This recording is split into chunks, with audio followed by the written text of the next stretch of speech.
This video is going to be all about the exotic SMG BARROW-DYAD, the strand one, and whether it's worth your time to use it in endgame content.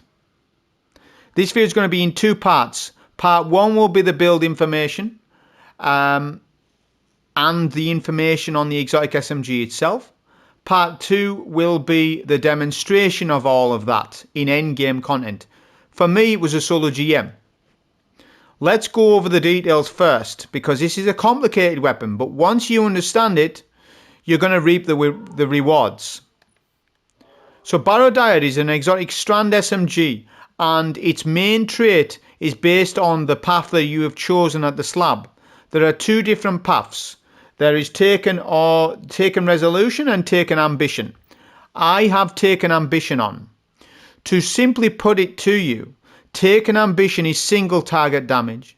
Taken of resolution is multiple target damage.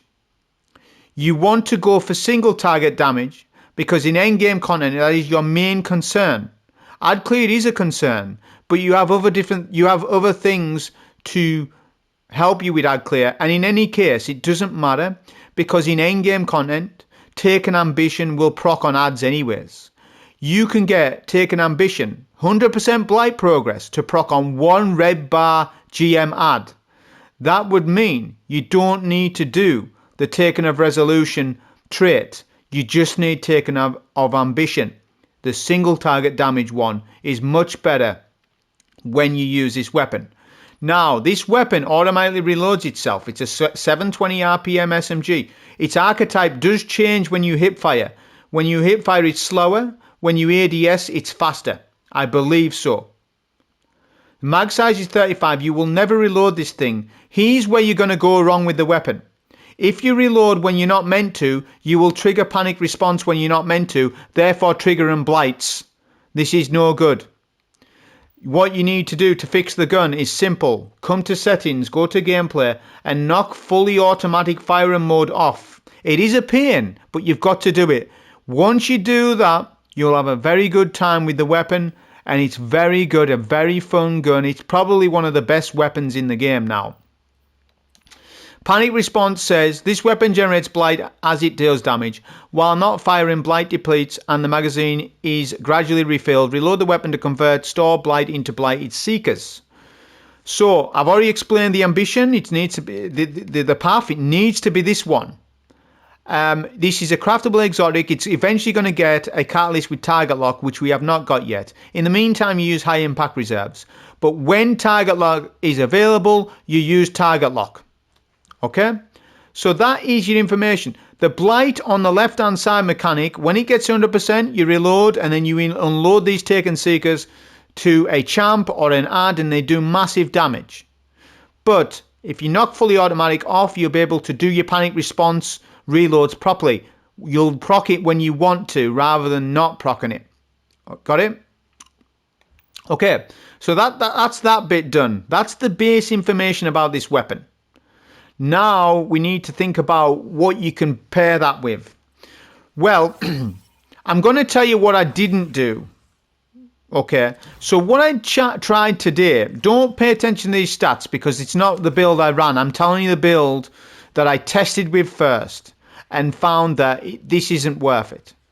Before somebody says, well, you should do it with this, you should do it with that.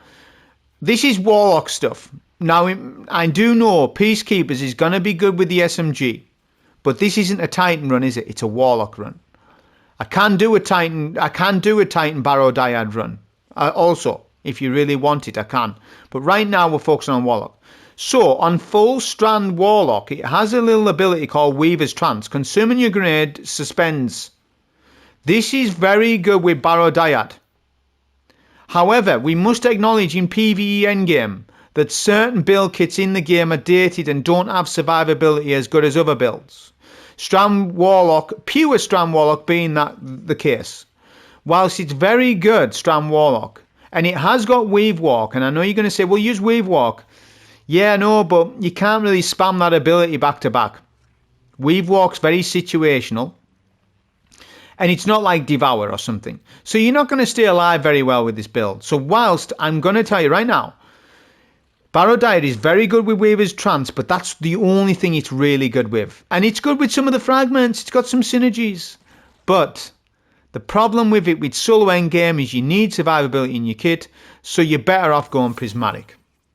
Okay? I've give you the argument of why you want to go prismatic over this, because it's got more healing in its kit. It's really as simple as that. Before I get onto that, what about exotics? Well, I tried this exotic, Doxia. It's powerful, but it's not good enough, I think. It's just not strong enough. I don't think it's strong enough, this exotic. I think it's good. I think it's 8 out of 10, but we can do better than this. So I tried it with that one because it's a strand-based exotic and it's pretty good. And Arcane Needle is good on prismatic with this, but it's not good enough. All right. I'm not going into great depths why it's not good enough. I'm just saying it's just not good enough. We can do better. We can use it. We can make it work, but we can do better than that. We tried Swarmers. I tried Swarmers on pure strand. It was doing work for us. I could have went Swarmers on Prismatic Warlock for the Tangle thing, but I was like, I don't want to invest in Tangles that much because I'm getting Tangles anyways. So what I went with instead is the Poison Necrotic Grips. Now your next question is going to be, well, why didn't you use the exotic class item, Spirit of the Necrotic? Because you can get it here for free. Not for free, but you know what I'm on about. Yeah, you can get it with an extra trait. Now, I'm going to give you 2 reasons why I did not use Spirit of the Necrotic. There's one in-game reason and there's one people reason. The people reason is that some people might not have Spirit of Necrotic. So I'm using courtesy, common courtesy, to not use it so that the viewer is not pressured to go and get it. Although you should get Spirit Necrotic. But in the meantime, you can use standard full necrotics. Now, what's the difference between them? Well, we've got Destiny 2 Compendium to tell us the exact difference. So, what does it even do? Passively grants plus 30 airborne effectiveness to weapons of sorrow. BARROW-DYAD is not a weapon of sorrow as far as I'm aware. Melee hits inflict necrotic poison. Poison enemies spread necrotic poison on death in a 5 meter radius. Necrotic poison damage ticks every 0.52 seconds, up to 19 total times over 10 seconds. Dealing 32 kinetic damage every tick, totaling 1366 damage over its duration. Now here's the final comment that is very important to this. Poison damage deals more damage every tick, increasing by 11% per tick for the first 14 ticks, then increases by an average of 41% per tick for the last 5 ticks. That's huge damage scaling. So the ramp up's really good on it. Right, let's see what Spirit of Necrotic does. The Destiny 2 Compendium version. Melee hits apply necrotic poison. Yet poison enemies spread necrotic poison on death in a 5 meter radius, which is the same there. Necrotic poison damage ticks every 0.52 seconds, up to 20 times over 10 seconds, dealing 32 kinetic damage every tick, totaling 640 damage over its duration. Now here's the final sentence that is dead important. Does not scale damage over time, unlike its regular version. Poison damage does not count as melee damage. There you go. That is the differences between Spirit of Necrotic and Necrotic Grip. That is why I went with full Necrotic Grip, because I want the full poison damage. But I'm not saying that you can't do this either. I'm just saying that I'm using common courtesy for people that maybe do not have the spirit, but more people are more likely to have necrotic grips. Got it? So I'm using a poison damage build with BARROW-DYAD, and I feel as though this was the best for me. In GM, solo GM, this was just giving me the most benefits, more than any other exotic, like this one or Swarmers. It was just more beneficial to run just necrotics because of how good Arcane Needle is on Prismatic. This is the build that we're using. Storm Trance for low cooldown because it's Arc Surge. Healing Grift. Arcane Needle needs to go on for this, definitely. Doesn't matter on Nade, really. Feed the Void. Bleak Watcher Aspect. Fragments was Facet of Awakening, Facet of Balance. Facet of Dawn's the big one because I need Radiant, which is barrier rounds for my SMG. facet of protection and facet of dominance for the debuff for your Void Nade, right? Because your Void Nade is Transcendence, it's Void. So, yeah, we need barrier rounds because I want to see what it's like on barrier champs, because here's the next thing that's the problem with this gun. There are no mods for the SMG. That is a problem. The reason why this is a problem isn't just because of champs. There's actually two problems because of it. It's because you cannot overcharge the weapon because there's no mod for SMGs. And it's not a kinetic weapon either, so you can't get the buff. The only way to get BARROW-DYAD to be overcharged in GMs is to have Strand Surge up, and it's not up. See? So there's less opportunity for you to get BARROW-DYAD to be overcharged in GMs. This is a slight problem, but imagine if I did have the overcharge buff in this GM. Imagine how much more damage I would do as a result. Just thought I would mention it. The next problem is that I can't, for some reason, get Unraveling Orbs to be boosted. Maybe it's bugged, I don't know. Somebody down below can tell us the experiences. I have not looked this up. I haven't got time to look it up. I'm making a video, aren't I?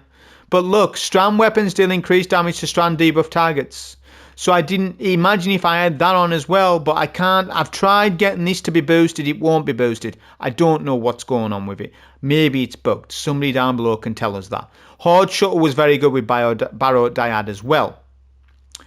So that's the information. Other weapons we used a Wyvern Gaze Lotus Eater for debuff to try and show BARROW-DYAD in the best possible light. We're using a Watchful Eye with Overload Machine Gun and Unstoppable Champ mod equipped, so we can stun Unstoppables and Overloads. The reason for that is because the GM that I have chose to showcase this loadout to you, because I can choose any of them, is Warden of Nothing, because Warden of Nothing has all three champs and we're doing no cheese. This is a no cheese Warden of Nothing run with BARROW-DYAD with a fantastic build. This weapon is so good. Honestly, it's unbelievable how good it is. You want to start using it. It's really good. There is some disadvantages to it in GMs, which I'll talk about in the run, but overall, as an SMG, it's a 10 out of 10 weapon. It's a 10 out of 10 weapon. My only complaint that it's not a Weapon of Sorrow weapon. That's my only slight complaint.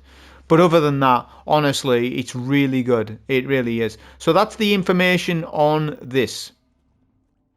Okay, so now you've had part one of the video. Everything you want to know about the gun. Now let's put it to use. Now this was only a 22-minute run. It took me 12 minutes to explain BARROW-DYAD to you. That's more than half the time it actually took me to run the solo GM with it. But the gun's that complicated. We get a Devour off a melee, off an Arcane Needle. So we've got a Devour Chainkill on the left-hand side. It's Warden of Nothing. Get a turret down, and we're going to pitch up here. We get weak here because I lost my Devour Chain likely, but the turret helps us. So let's evaluate. I'm excited for this run on how much damage that BARROW-DYAD actually does. We get a Hypernova.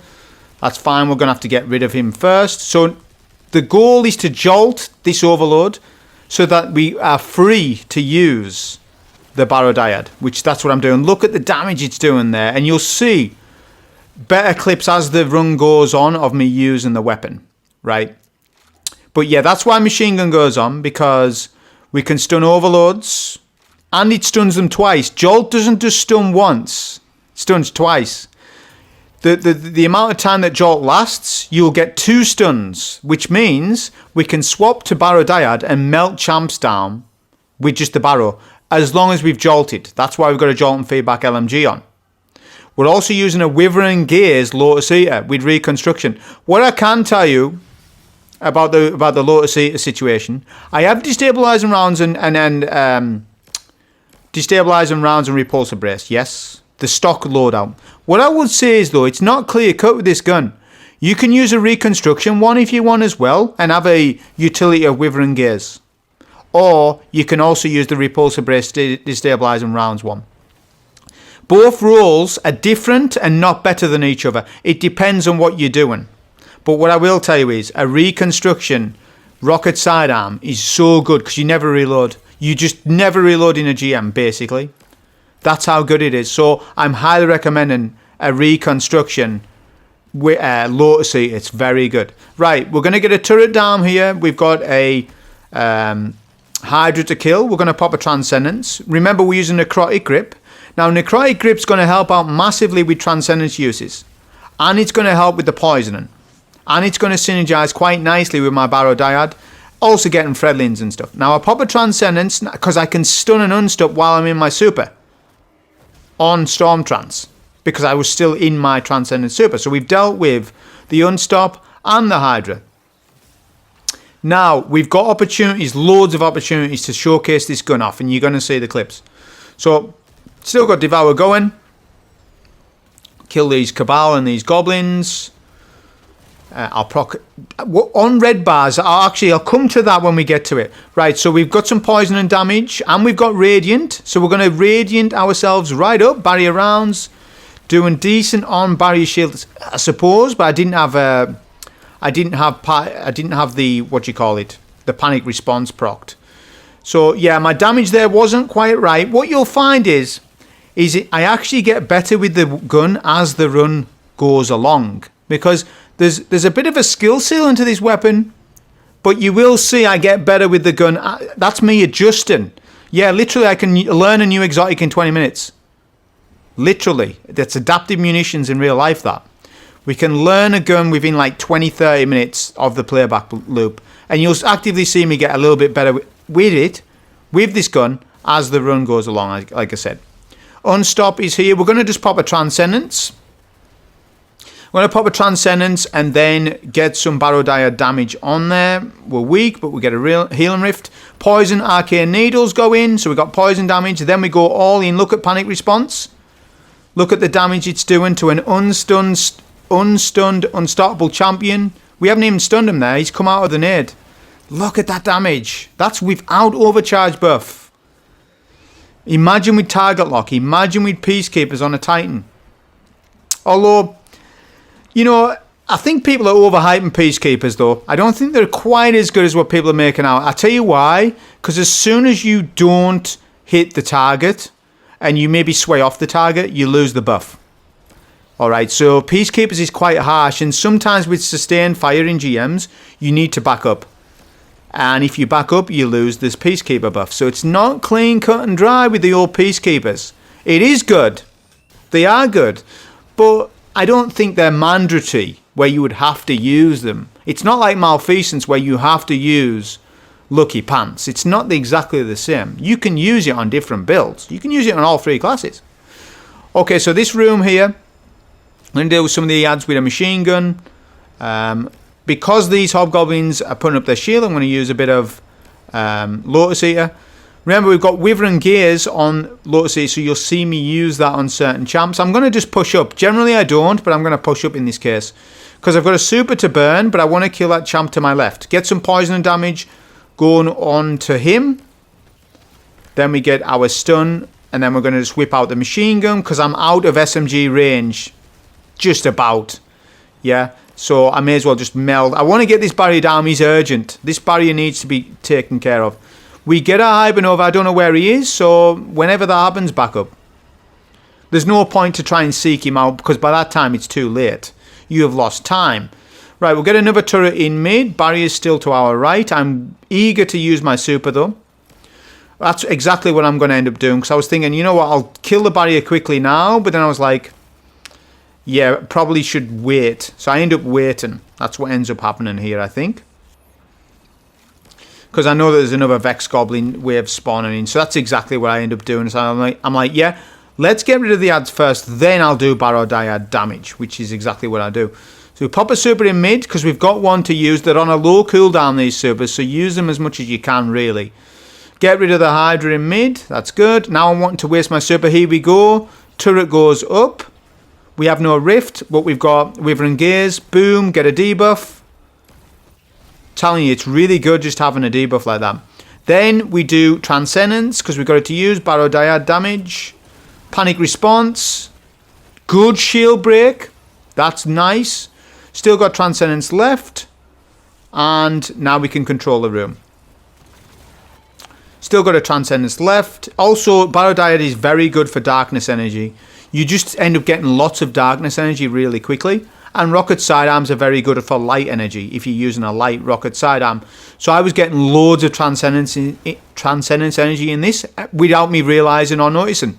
I didn't need to think about transcendence energy. I just ended up getting it. That's what I'm trying to tell you. So that speaks for itself. Whenever a build just works for you without you really thinking about the build, you're onto something with that when it's like that.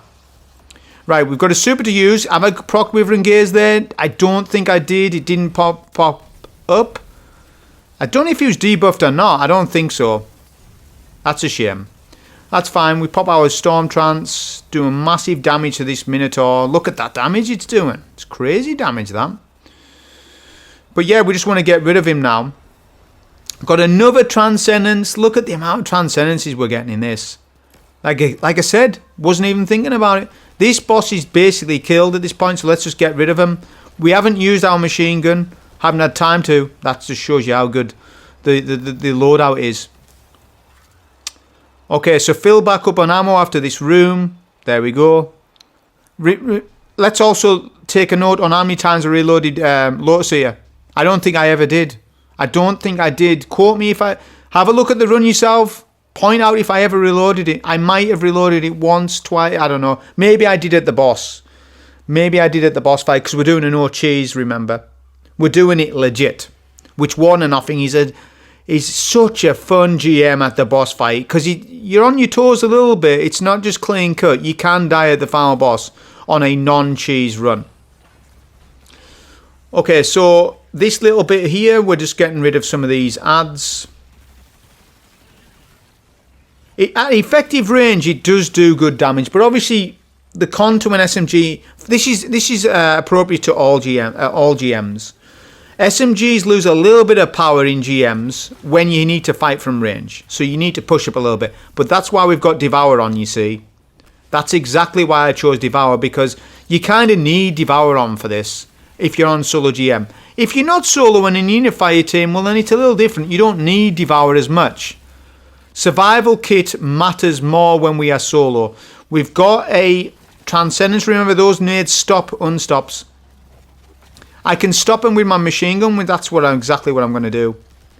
Sometimes it takes a long time though, but it does stop them. The Taken Seekers. Look, there we go. We get the Taken Seeker damage. Now we're just doing our BARROW-DYAD damage. Getting him finishable. Just about done.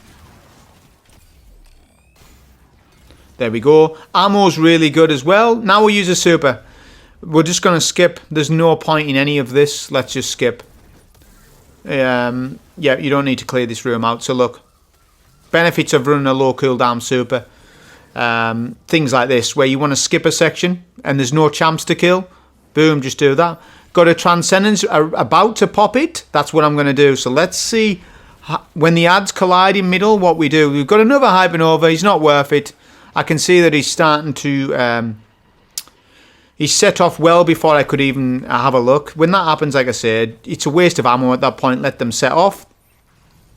Right, the barrier... Sorry, the Unstoppable and the Overload is what I want to kill. The barrier I'm not bothered about at the minute, because he is distracted. I just want to see damage on the champs. So look at that damage that we're doing there. Because of debuff with the Echo of Dominance, you see. So we melt the two champs in middle. We've got a barrier champ to focus on with BARROW-DYAD. Remember, we can get barrier rounds with Radiant. That's exactly what I'm going to do. I've got 3 melee charges. That's what I'm going to do. That's 15 seconds worth of Radiant. 5 seconds per melee charge. So here we go. Get a debuff. Right, we get the shield. Now let's use the panic response. Do a massive damage in combination with the strand matter. So you're getting strand matter and necrotic poison damage. They're stacking together. That's why it's beautiful. I like necrotics on strand based builds. I know this is like prismatic, but it's got strand elements to it, hasn't it? I'm just saying that I really like poison with strand. It's one of my go-tos. It's what I enjoy using, right? It's just fun. I like it. But like I said, there's different ways I could have done this. There's probably 10, 15 builds total that I could have chose with this. Like I say, Swarmers, the exotic chestplate that stuns barriers with Arcane Needle, Or I could have went Rhymecoat Raiment, but I didn't see the point in using Rhymecoat Raiment because that's a stasis. That takes away from what I'm trying to do on the run. I wanted some strand features. And I consider Necrotic to be sort of strand featured because it synergizes with strand really well. We pop a Transcendence here. Let's have a look at the shield break. Boom, really good. That's really good. Panic response damage. Really good. Get the champ stunned. Remember, this is only a primary. Look at the damage, and we never reload as well. Really good that way. Unstop has not pushed me. Oh, this is the cap zone part. We need to aggro that unstop. That's what I'm going to do. We're going to debuff him first. I'm going to stun him with the Overload SMG. Look. Taking Seeker damage. Boom. Look at that damage it's doing.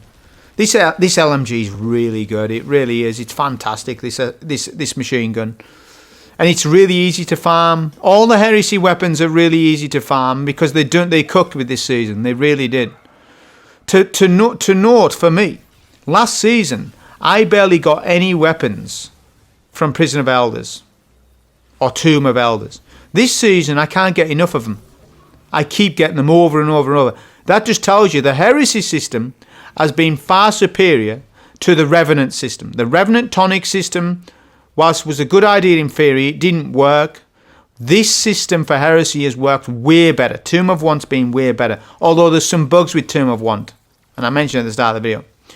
Cap point C needs to be done. I was going to pop a super, but I was like, you know what? I'm not going to. Reason being is because I'm going to pop my super at the final boss for this section.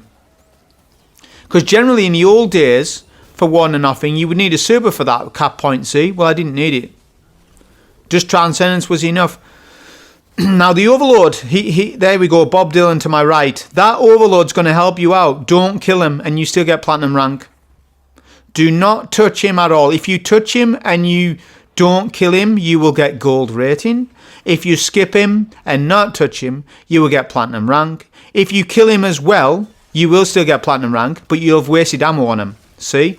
So do not kill Overload. There we go. We get poison damage on this guy, and then we pop our super. So we're poisoning him and electrocuting him. I mean, this is just really good. I love this. That's why I like Necrotic. It synergizes with so many different things because it stacks. Because it stacks with a lot of different damage over time effects in the game. And that's just why I love it. Now, I love Spirit of Necrotic as well. But as I mentioned at the start of the video, Spirit of Necrotic and full Necrotics are two different things, really.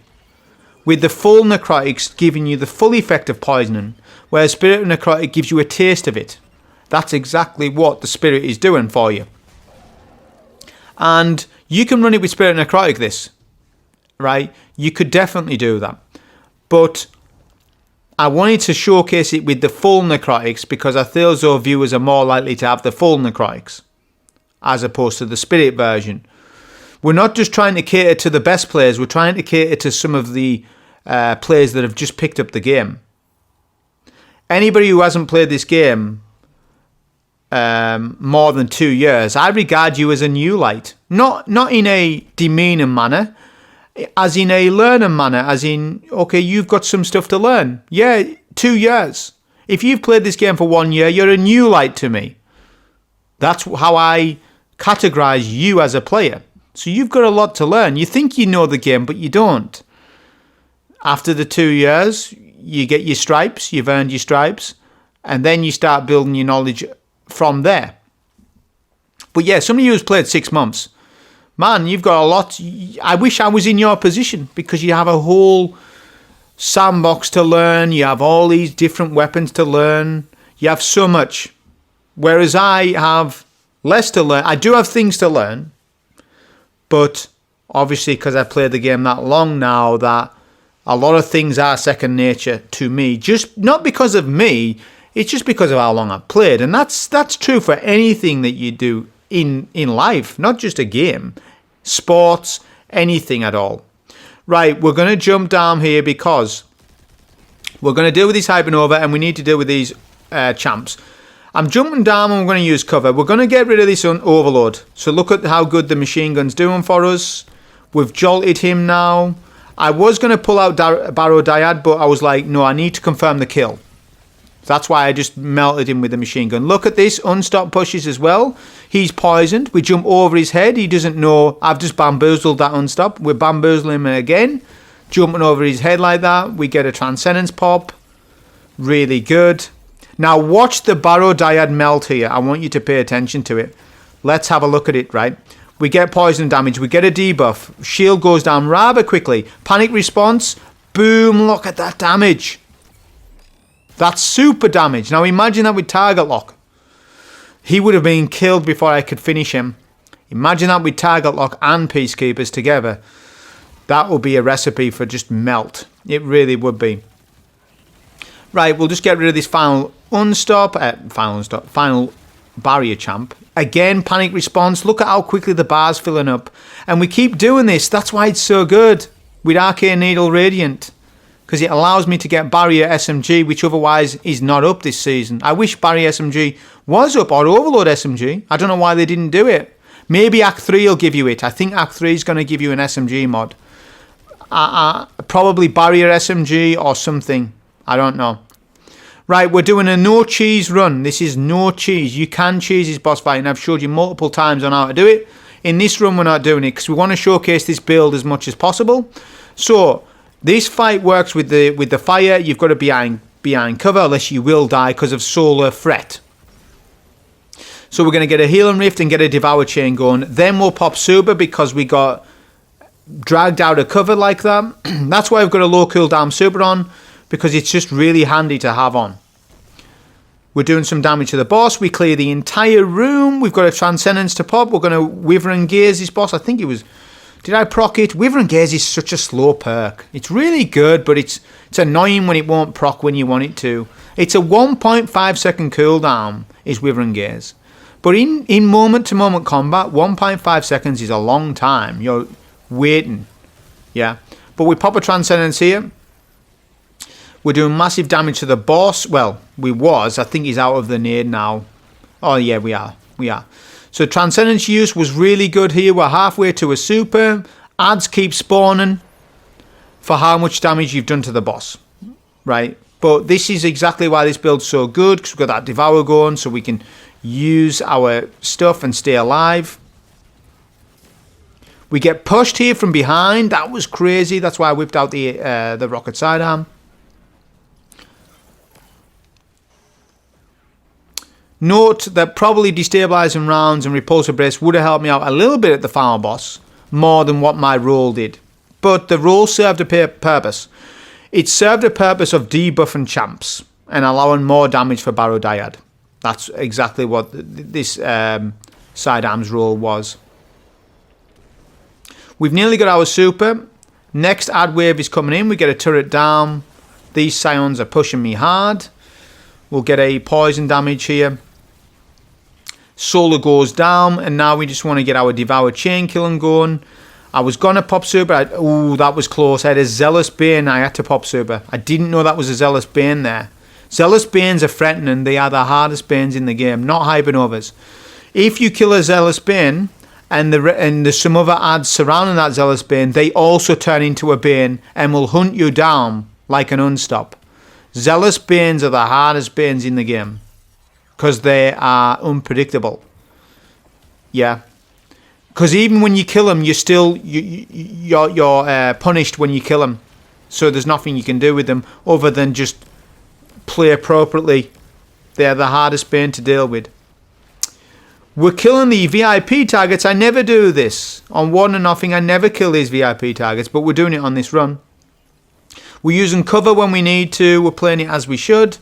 This VIP has jumped up, but the Fallen Servitor will fight the Cabal guy. That's why I love Warden and Nothing, because you've got 2-3 different enemy races fighting each other, and it's just really nice.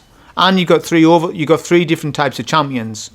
It's the golden standard for champs is Warden and Nothing. Yeah, it's not as hard as other GMs. I appreciate that.